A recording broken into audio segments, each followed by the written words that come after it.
دیکھا، اور تیسرے میں نے دیکھا کہ آپ زرد رنگ استعمال کرتے ہو، اور چوتھی بات میں نے یہ دیکھی کہ جب آپ مکے میں تھے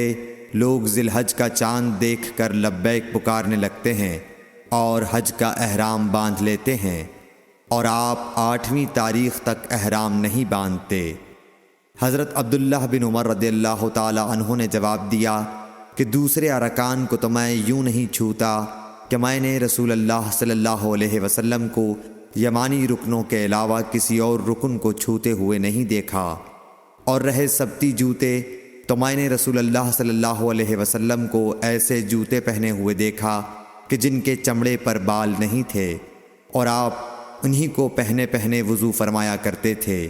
تو میں بھی انہی کو پہننا پسند کرتا ہوں۔ اور زرد رنگ کی یہ بات ہے کہ میں نے رسول اللہ صلی اللہ علیہ وسلم کو زرد رنگ رنگتے ہوئے دیکھا ہے، تو میں بھی اسی رنگ سے رنگنا پسند کرتا ہوں۔ اور احرام باندھنے کا معاملہ یہ ہے کہ میں نے رسول اللہ صلی اللہ علیہ وسلم کو اس وقت تک احرام باندھتے ہوئے نہیں دیکھا جب تک آپ کی اونٹنی آپ کو لے کر نہ چل پڑتی۔